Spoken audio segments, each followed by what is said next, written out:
ओम शांति। अविनाशी नाटक सात्विक अंतर।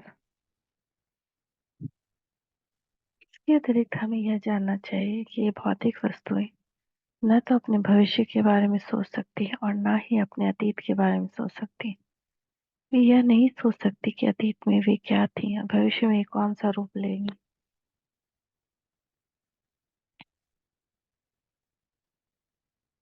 पुनः इस भौतिक वस्तुओं के विषय में सभी दृष्टिकोण से देखने की अंतर्निहित योग्यता नहीं होती और वे क्रिया के अधस्थ स्रोत को समझ नहीं सकती। उन्हें किसी अंतर्विवेकशील शक्ति द्वारा कार्य क्रमित किया जाना होता। उदाहरण के लिए वाइकिंग एक के मामले को लें, जिसे वैज्ञानिकों ने मंगल ग्रह पर उतारा था। यद्यपि इसमें रखे गए उपकरणों द्वारा प्रयोग किए, जिनका उद्देश्य इस बात का पता लगाना था कि मंगल ग्रह किसी भी प्रकार का जीवन है या नहीं, या सूक्ष्म जीव अथवा वृहदाणु है या नहीं, फिर भी उपकरण का साधित्र द्वारा कोई भी अनुमान निकाला नहीं जा सका। अनुमान या निष्कर्ष वैज्ञानिकों को निकालना पड़ा और परिणाम तथा आनंद या निराशा का अनुभव वैज्ञानिक अर्थात अंतर्विवेकशील व्यक्तियों द्वारा किया गया। इसीलिए इस बात पर बल देना गलत नहीं होगा कि कोई यंत्र या कोई संगणक किसी भी चीज का अनुभव नहीं करता और न ही उसमें कोई संवेग होता है और न कोई चेतना होती है। किसी ग्रामोफोन रिकॉर्ड या चुंबकीय टेप का उदाहरण ले लीजिए, जो कि पदार्थ से बना करता है, किंतु उसमें प्रेम या घृणा या सहानुभूति या क्रोध या अंदर आनंद या पीड़ा की कोई भावना नहीं होती। जबकि वह रिकॉर्ड या टेप वही शब्द विभिन्न व्यक्तियों विभिन्न संदर्भों में विभिन्न भावनाएं संप्रेषित करता है। टेप रिकॉर्डर या कंप्यूटर आनंद को नहीं समझता, उसका अनुभव तो करता ही नहीं। किसी कंप्यूटर के लिए प्रेम, आत्म बलिदान, त्याग, समर्पण, ये ईश्वर के प्रति अर्पण की भावना न कोई व्यवहारिक उपयोगिता है, न उसका कोई अर्थ है और न कोई कंप्यूटर टेप रिकॉर्डर का मुक्ति पाने की सोचते हैं। इसलिए कुछ आत्माओं ने शरीर और मस्तिष्क से मुक्ति पाने के प्रयास किए। कंप्यूटर कभी भी भारतहीन प्रबोध या शरीर की पृथकता का अनुभव नहीं करता, जिसका अनुभव राजयोग या आध्यात्मिक चिंतन द्वारा आत्माएं करती है।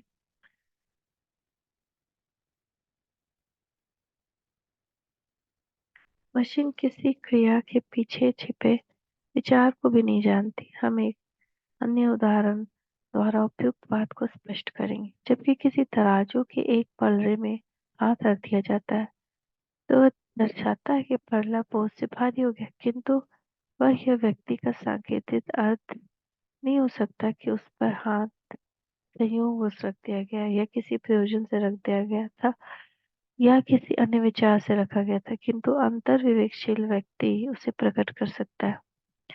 उदाहरणार्थ, जब कोई व्यक्ति यह सोचने लगे पहले व्यक्ति ने पर उसके सिर पर हाथ क्यों रखा, अगर यह अनुमान लगा सकता है, यह समझ सकता है कि पहले व्यक्ति ने उसके सिर पर हाथ उसे आशीर्वाद देने के लिए रखा या उसे आराम पहुंचाने के लिए रखा या उसे अपमानित करने के लिए रखा, वह न केवल पहले व्यक्ति की इस क्रिया को परख सकता है, बल्कि उस आशीर्वाद देने आदि की अभी प्रेरणा का अनुभव भी कर सकता है। इसलिए स्पष्ट हो जाता है कि अनुभव करने की योग्यता मस्तिष्क में नहीं होती, आत्मा ही सोचती और अनुभव करती है।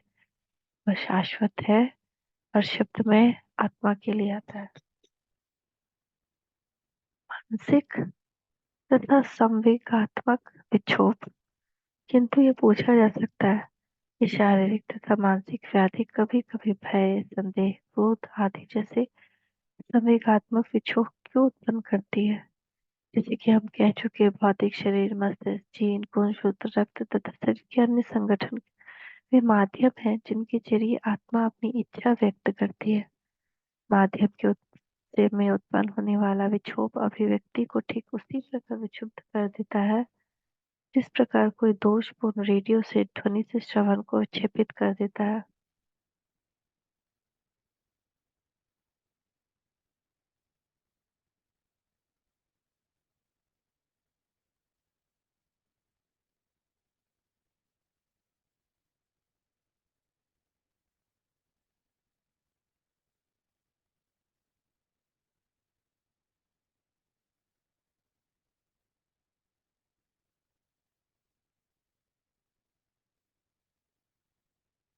वस्तुतः अच्छे गाने के बजाय कर्कश ध्वनि सुनाई देती है या अवरोधित स्वर सुनाई देता है। इसलिए यह बात ध्यान में रखनी चाहिए कि संवेगात्मक तथा मनोवैज्ञानिक संस्कार आत्मा से संबंधित होते हैं, न कि शरीर से। किंतु कोशिकाएं तथा कतिपय ग्रंथियां तथा तंत्रिकाएं आत्मा के संवेगों के कारण प्रभावित हो जाती हैं और वे आत्मा के संवेगों की अभिव्यक्ति को प्रभावित करती हैं। संक्षेप में यह बात स्पष्ट समझ ली जानी चाहिए कि दो शाश्वत सत्ताएं, पदार्थ और तथा आत्मा, मन आत्मा की एक शक्ति मात्र है। पदार्थ या प्रकृति अपनी सेवाएं आत्मा अर्थात पुरुष को देती है। पदार्थ भविष्य को देखने या उसके लिए आयोजित करने में सक्षम नहीं होता, और न ही वह अतीत पर चिंतन करने में सक्षम होता है, क्योंकि उसमें सोचने और किसी क्रिया से परम शुभ को निस्सारित करने की योग्यता नहीं होती, और न वह प्रभावों को महसूस कर सकता है। मन तथा प्रज्ञा कोई सूक्ष्म आंतरिक भौतिक अंग नहीं है,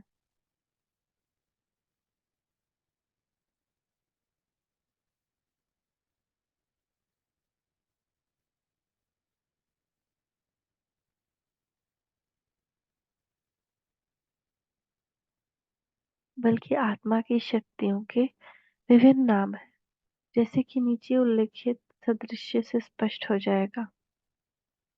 मन तथा बुद्धि शरीर का आंतरिक अंग नहीं, बल्कि आत्मा के अंग है।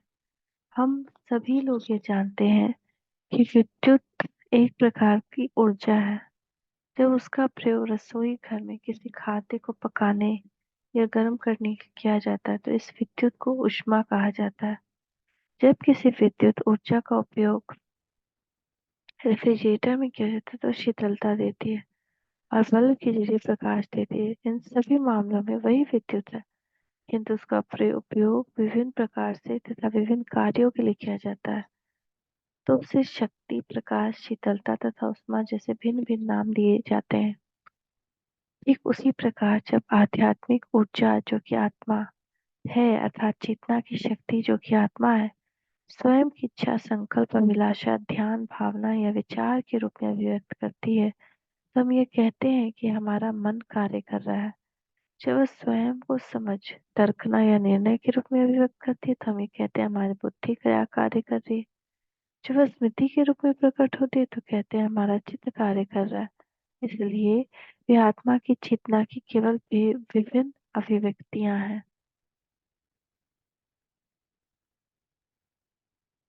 मन तथा बुद्धि के बारे में सत्य ईश्वर द्वारा हमें प्राप्त किए ज्ञान के आधार तथा पर तथा पूर्ववर्ती पृष्ठों में स्पष्ट किए आधारों पर हम विश्वास पूर्वक यह कह सकते हैं कि मन तथा बुद्धि आत्मा से भिन्न सत्ता नहीं है, और ना ही ये आत्मा के भौतिक विशेषक है, और ना ही वे किसी भौतिक तथा सूक्ष्म आच्छाद या नाम है, बल्कि वे आत्मा के प्रत्यक्ष करने, अनुभव करने, ध्यान देने, अनभिज्ञ होने तथा सोचने की योग्यता है। मस्तिष्क तंत्रिका तंत्र तथा जैव रासायनिक परिवर्तन इनकी अभिव्यक्ति केवल नैमित्तिक है। मन, बुद्धि आदि आत्मा की स्वयं की चेतना के रूप को या आत्मा की अभिव्यक्तियों को नाम दिए गए नाम है। शरीर में जो आत्मा निवास करती है वह एक स्वयं प्रकाशमान बिंदु है। वह सूक्ष्मतम की अपेक्षा भी सूक्ष्म, अनादि अमर है, और मन बुद्धि उसमें होते हैं क्योंकि वे आत्मा से संबंध है। मन तथा बुद्धि को आत्मा से भिन्न मानना और उसे पदार्थ रूप मानना आत्मा के अस्तित्व को अस्वीकार करना है, क्योंकि यदि किसी सत्ता में चेतना या चैतन्य न हो तो उसे आत्मा नहीं कहा जा सकता। वास्तव में सूक्ष्म बिंदु आत्मा में आत्मा के सभी अस्तित्व में सभी विचार, सभी भावनाएं, सभी संस्कार उसके भाग स्वरूप होते हैं तथा फिर भी अदृश्य तथा अनभिव्यक्त होते हैं। यही वह विलक्षण तम सत्य है जिसे परमपिता परमात्मा शिव ने प्रजापिता ब्रह्मा के मुख से हमें समझाया है। विचार, मन, बुद्धि, चेतना या आत्मा की प्रकृति पर कुछ विस्तार पूर्वक चर्चा करने के बाद और यह निष्कर्ष निकालने के बाद कि आत्मा शरीर और मस्तिष्क से भिन्न सत्ता है, और यह कि मन मस्तिष्क की एक अनुघटना नहीं। यद्यपि आत्मा मस्तिष्क का उपयोग करता है, आइए अब हम इस बात पर चर्चा करें कि मस्तिष्क में आत्मा कहाँ रहती है और शरीर तथा मन का संबंध क्या है।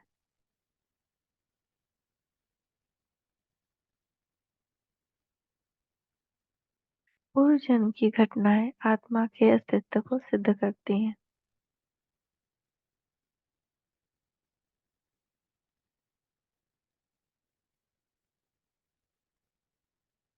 यदि कोई व्यक्ति अपने कर्मों का के फल इस जन्म में नहीं पाता तो उन्हें अगले जन्म में पाता है। इस प्रकार कर्म के नियम अनुलंघनीय है। इसीलिए बुरे कर्म कभी न करो, क्योंकि जहाँ कहीं भी आत्मा जाती है कर्म उसके साथ जाते हैं। शिव मानवलक्ष्य।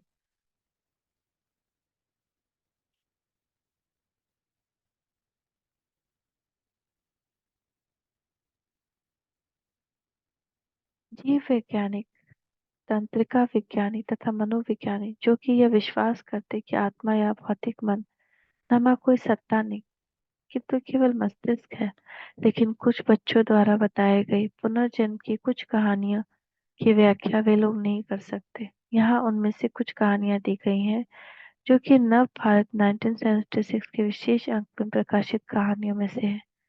ये सभी कहानियां इस सत्य को प्रकट करती है कि आत्मा नामक एक सत्ता है जो कि भौतिक मृत्यु के बाद भी उत्तर जीवित रहती है तथा उस कोई अन्य शरीर ग्रहण कर लेती है।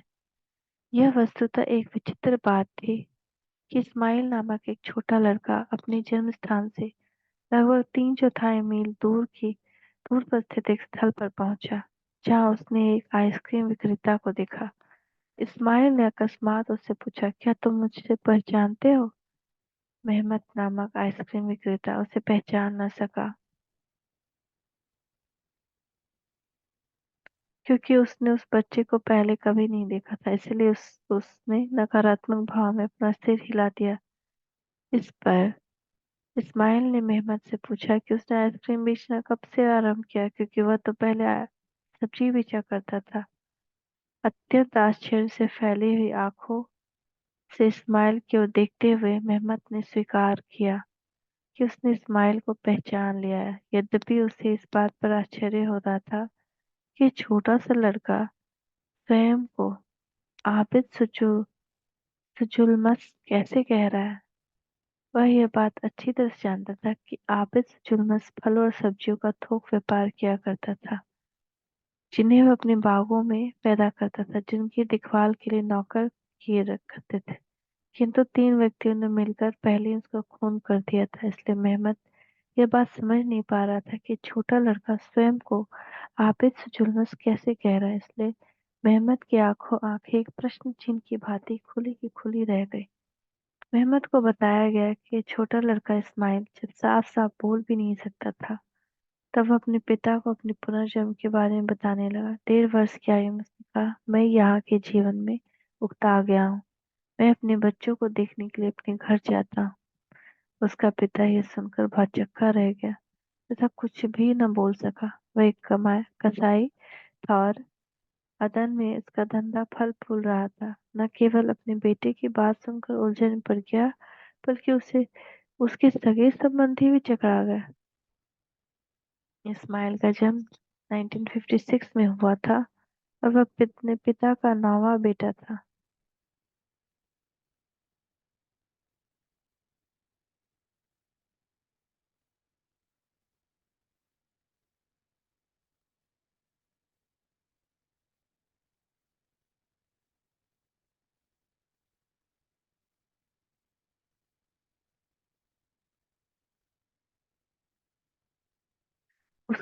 उसका नाक नक्शा दूसरे बच्चों से भिन्न थे, इसलिए उसके सिर पर एक घाव जैसा निशान था जो कि उसके बढ़ने के साथ धुंधला पड़ता गया। जैसे इस्माइल ने बोलना सीखा, वैसे ही उसने अपने पूर्व जन्म से संबंधित बातें बताने लगा। उसने कहा कि वह उसके स्थान से 3/4 मील दूर की दूरी पर स्थित एक नगर का निवासी है।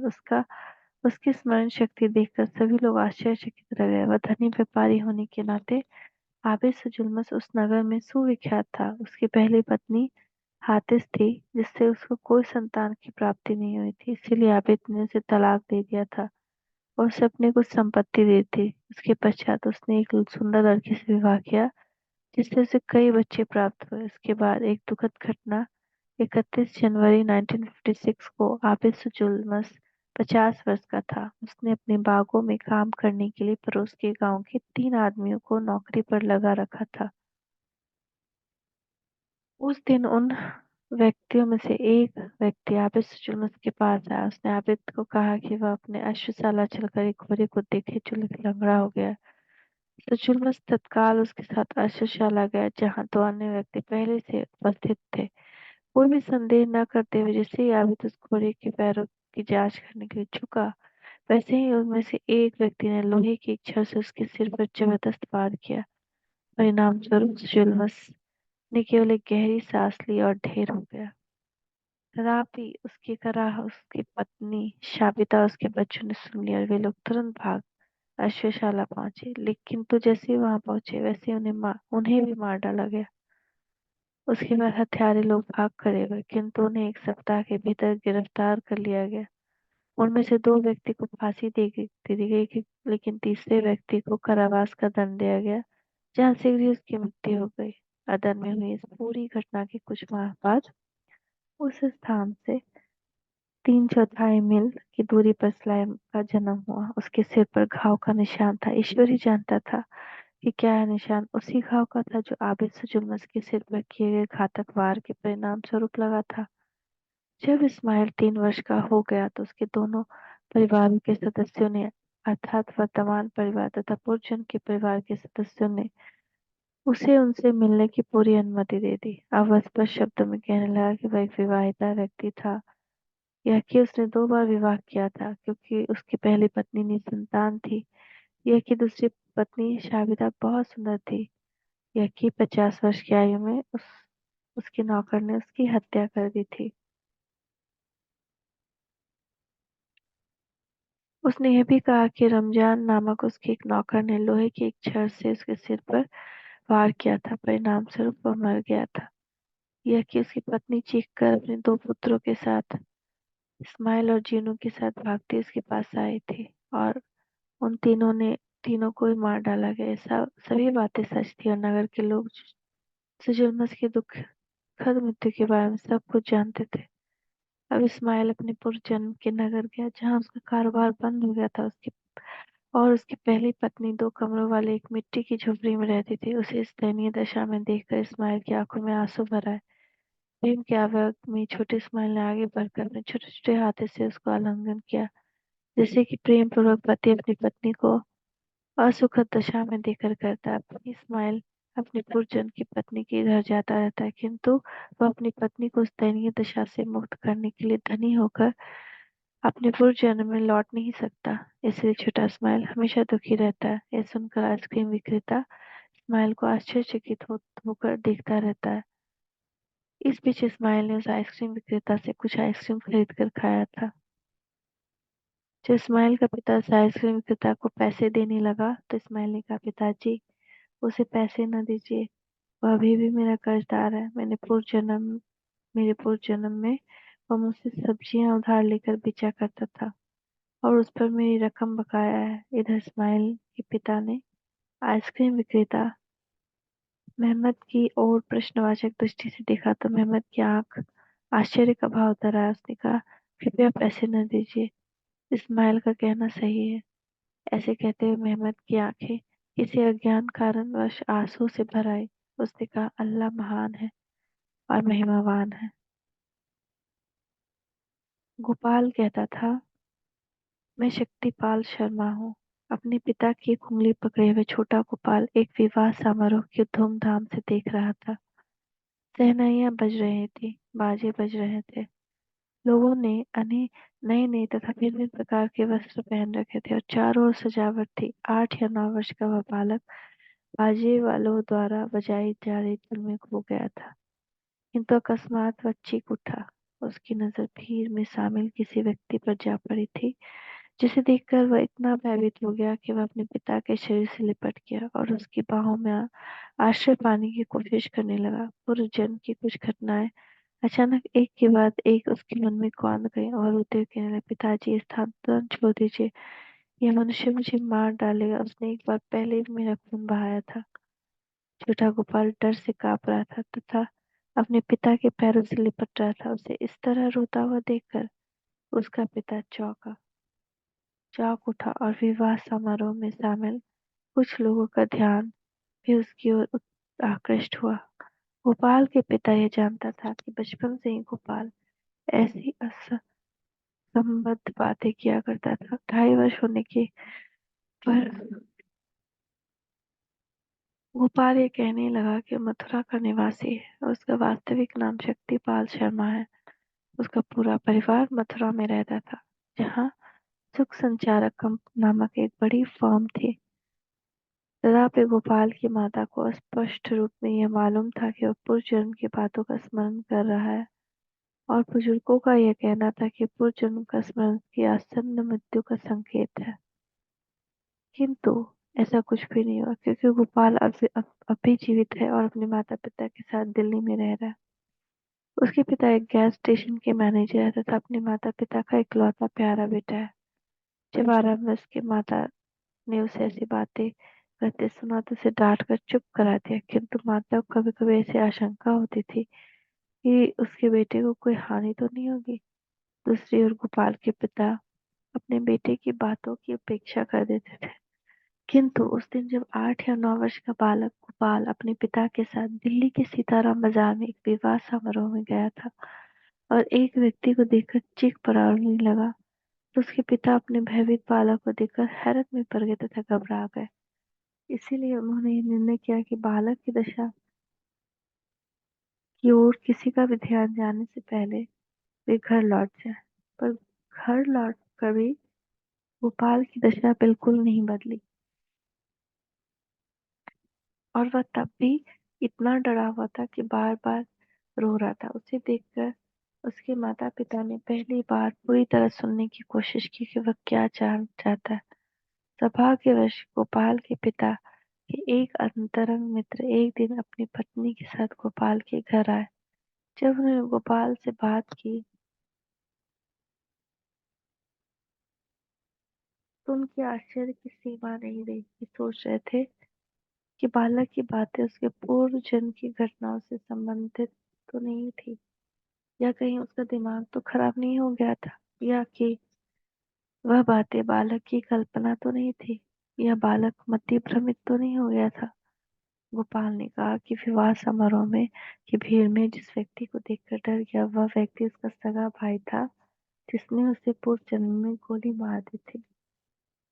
इस बात पर विचार चर्चा करने के बाद गोपाल के पिता और उनके मित्र इस निष्कर्ष पर पहुंचे कि गोपाल को मथुरा ले जाकर मामले की पूरी तरह से जांच पड़ताल की जानी चाहिए, ताकि देखा जा सके गोपाल मथुरा की सड़कों गलियों आदि से पूर्णतः परिचित था या नहीं। इससे भी ये प्रकट हो जाता है कि बालक जो कुछ भी कह रहा है वह कहाँ तक सच था। इसीलिए गोपाल के पिता अपने 2 या 3 मित्रों को साथ लेकर गोपाल को मथुरा ले गए। गोपाल ने बताया कि विशिष्ट गली के कोने पर एक बनवाड़ी की दुकान थी। वे मथुरा पहुंचे और गोपाल को ऐसे स्थान पर छोड़ दिया जो गलियों, छोटी गलियों तथा उसकी शाखाओं प्रशाखाओं की भूल भुलैया में स्थित था।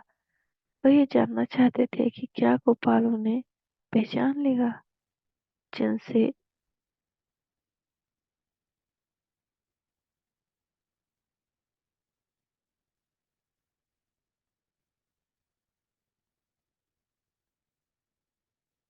और उनसे गुजरते हुए स्थान पर पहुंच जाएगा जो कि उसने बताया था। गोपाल अपने जन्म के बाद कभी मथुरा गया कभी भी नहीं गया था, किंतु आश्चर्य की बात कि गोपाल उन गलियों के भूल भुलैया से विश्वास पूर्वक और आसानी से आगे बढ़ता जा रहा था, मानो कि वह उनसे भली भांति परिचित था। उसने न तो किसी मोड़ पर रुककर इधर उधर देखा और न किसी चौराहे पर रुका। वह आगे बढ़ता गया तब तब जब तक कि वह गली के कोने पर न पहुंच गया जहां उसने पिता और उनके मित्रों को पनवारी दुकान दिखाई थी। वह आगे बढ़ता गया, उस स्थल पर पहुंचा जहाँ सुख संचारक कंपनी का परिसर स्थित था। उसने कहा, यही मेरा फर्म है, सुख संचारक कंपनी। यह सब आश्चर्यजनक था, फिर भी सच था। लोगों को आश्चर्य हुआ, किंतु कुछ लोगों को संदेह था। उन्होंने यह सोचा कि गोपाल ने फर्म के साइन बोर्ड को पढ़ लिया होगा और कह दिया होगा कि यही वो फर्म है। उसने पिता के साथ आए एक मित्र से कहा, बेटे, अब अपना घर ढूंढो। गोपाल अपने पूर्व जन्म के घर की ओर बढ़ गया, मानो कि उन रास्तों पर बरसों से चलता रहा हो। इस बीच बाजार में अफवाह फैल गई कि दिल्ली से लाया गया एक बालक यह दावा कर रहा है कि वह सुख संचारक कंपनी नामक विख्यात मेडिकल फर्म का प्रोप्राइटर शक्तिपाल शर्मा है। लोग ये जानते थे कि 1948 में शक्तिपाल शर्मा की मृत्यु हुई थी। 8 साल के बाद सन 1956 में उसका पुनर्जन्म हुआ था। यह देखकर वे लोग उलझन में पड़ गए थे कि पूर्व जन्म की घटनाओं के बारे में बालक ने जो कुछ भी कहा वह बिल्कुल सही था। इसीलिए भारी भीड़ गोपाल के पिता उनके मित्रों के पीछे चलने लगी। वे लोग यह जानना चाहते थे कि ये बातें कहाँ तक सच थी, और दूसरे शब्द में पूनर्जन्म एक सच्ची घटना है या किसी बीमार दिमाग द्वारा गढ़ी हुई मनगढ़ंत कहानी है। लोगों का आश्चर्य उस समय पराकाष्ठा पर जा पहुंचा जब गोपाल एक भव्य भवन के सामने पहुंचा। उसने कहा कि यह मेरे पूर्व जन्म का घर है। आश्चर्यचकित लोग एक दूसरे को देख रहे थे। विशाल भव्य भवन के बालकनी खड़ी एक महिला भी इस दृश्य को आश्चर्यपूर्वक देख रही थी। उसने छोटे बालक को ऊपर आने का इशारा किया। चूंकि बालक उस भवन के दरवाजों, खिड़कियों, बरामदों तथा सीढ़ियों से पूर्व जन्म से ही परिचित था, इसलिए उसने उस भवन में प्रवेश किया और फुर्ती से सीढ़ियों पर चढ़ता पल भर में वहां जा पहुंचा जहाँ महिला खड़ी है। लोगों को यह देखकर आश्चर्य होता था कि बालक उस स्थान पर इतनी आसानी से कैसे पहुंचा जहाँ लंबे और जटिल गलियारों तथा बरामदों आदि को पार करने के बाद ही पहुंचा जा सकता था। यह बालक का वस्तुतः जन्म पुनर्जन्म में हुआ था। यह बालक अपने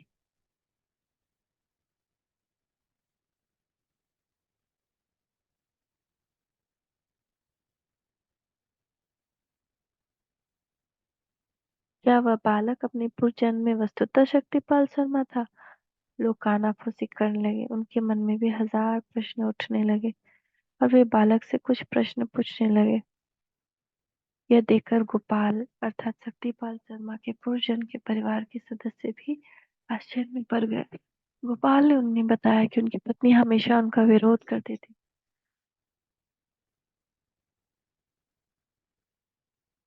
उस दिन जब उसने अपनी पत्नी से 5,000 रुपये मांगे तो वह प्रसन्न हो गई थी। पत्नी ने क्रोधित होकर यह कहा कि वह कंपनी के खाते से रकम ले ले। गोपाल के पूर्व जन्म की पत्नी ने गोपाल के इस कथन को स्वीकार किया। गोपाल ने आगे लोगों को यह बताया कि उस दिन उनके बेटे की ने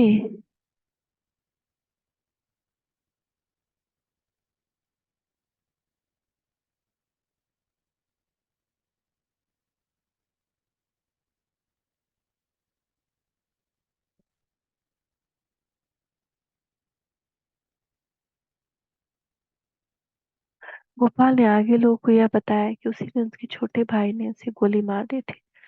उसने लोगों को स्थल दिखाया जहाँ उसकी हत्या हुई थी। उसके पश्चात गोपाल को फॉर्म सुख संचालक कंपनी के परिसर में ले जाया गया, जहाँ उसने हर चीज हर जगह को पहचान लिया। उसके पूर्व जन्म के नौकरों सहित सभी लोग उसके प्रति उसका व्यवहार पूर्णतः स्वाभाविक तथा परिचित था, जैसे कि उसके पूर्व जन्म में हुआ करता था। उसने स्थान को भी ठीक ठीक पहचान लिया जहाँ वह बैठता था और कार्य किया करता था। वह कुर्सी और मेज को भी पहचान लिया गया।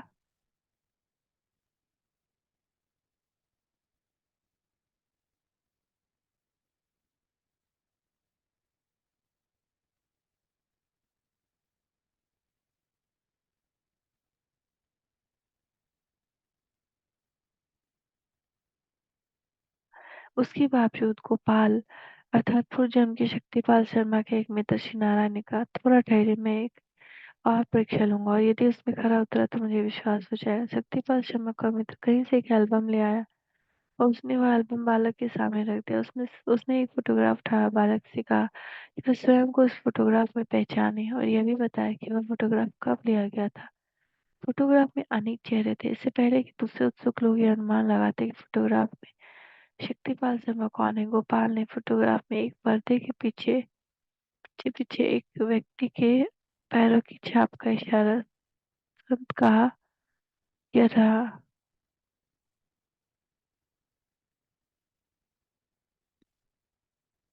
मेरा चेहरा और शरीर पर्दे के पीछे छिपा हुआ है। यह फोटोग्राफ ऑस्ट्रेलियन हाई कमिश्नर के दौरे के दौरान दिया गया था, जब मैं उनके साथ नाव में था।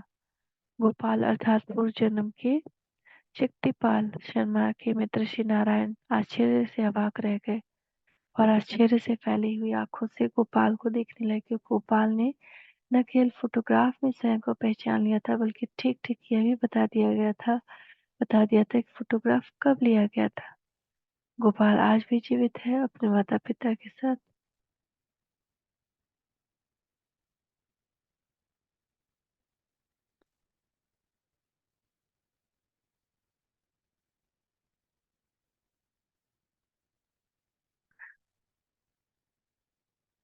इस संदर्भ में यह ज्ञात नहीं कि क्या इन सारे सबूतों के आधार पर उसे उसके पूर्वजन्म की संपत्ति का कोई हिस्सा दिया गया या नहीं। इन संदर्भ में कानून दृष्टिकोण से यह नहीं कहा जा सकता कि उसके पूर्वजन्म की संपत्ति पर उसका कोई अधिकार है या उससे वंचित कर दिया जाएगा। तो ये सारी कहानियां ये प्रूव करती हैं कि पुनर्जन्म आत्माओं का होता है, शरीर का नहीं। शरीर को आत्मा यूज करती है और शरीर से पृथक है। ओम शांति, ओम शांति, ओम